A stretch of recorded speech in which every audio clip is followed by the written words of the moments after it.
Power star Pawan Kalyan రాజకీయాల్లోకి వెళ్ళిన తర్వాత ఎంత బిజీ అయ్యారో అందరికీ తెలిసిందే. అయితే వీరమల్లు, ఓజీ, ఉత్సాద్ భగత్ సింగ్ ఈ 3 సినిమాలు కంప్లీట్ అయిన తర్వాత ఇక సినిమాలు చేయరు అని సినీ జనాలు ఫిక్స్ అయ్యారు. పవన్ కళ్యాణ్ కూడా ఇక నుంచి తన ప్రాధాన్యత రాజకీయాలకే అని చెప్పడం జరిగింది.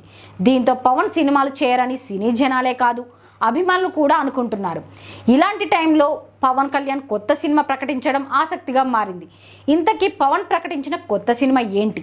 మరి నిజంగా ఉంటుందా? పవన్ ప్రకటించిన కొత్త సినిమా ఏంటంటే ఓజీ 2. అవును, గత కొంతకాలంగా ఓజీ 2 ఉంటుందని ప్రచారం జరిగింది. అది గాసిప్ ఏమో అనుకున్నారు. కానీ ఇప్పుడు ఓజీ క్లైమాక్స్ అయిన తర్వాత ఓజీ 2 అని టైటిల్ వేయడంతో క్లారిటీ వచ్చేసింది. ఇన్నాళ్ళు ప్రచారంలో ఉన్నది నిజమే అని తెలిసింది. అయితే ప్రకటించడం అయితే చేశారు, కానీ నిజంగా ఉంటుందా అనే డౌట్ ఏర్పడింది. ఎందుకంటే పవన్ ఇప్పుడు తన నియోజకవర్గం పైన అలాగే పార్టీ పైన ఎక్కువ ఫోకస్ చేయాలనుకుంటున్నారు. వచ్చే ఎన్నికల టైంకు పార్టీని బాగా బలోపేతం చేయాలనేది ప్లాన్. అందుకనే సినిమాలపై దృష్టి తగ్గించి పార్టీపైనే కాన్సన్ట్రేషన్ చేయాలనుకుంటున్నారని తెలిసింది. మరోవైపు సురేందర్ రెడ్డితో సినిమాని ప్రకటించారు, కానీ ఇంతవరకు స్టార్ట్ చేయలేదు. వచ్చే ఎన్నికల టైంకి ఒక సినిమా మాత్రమే చేస్తారని టాక్ వినిపిస్తోంది. అయితే ఆ సినిమా ఎవరితో చేస్తాడు?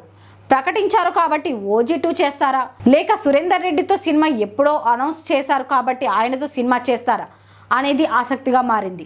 మరోవైపు మాటల మాంత్రికుడు త్రివిక్రమ్ కూడా పవన్ కోసం ఓ ప్రాజెక్టు సెట్ చేస్తున్నాడని గుసగుసలు వినిపిస్తున్నాయి. మరి ఏం జరగనుందో చూడాలి.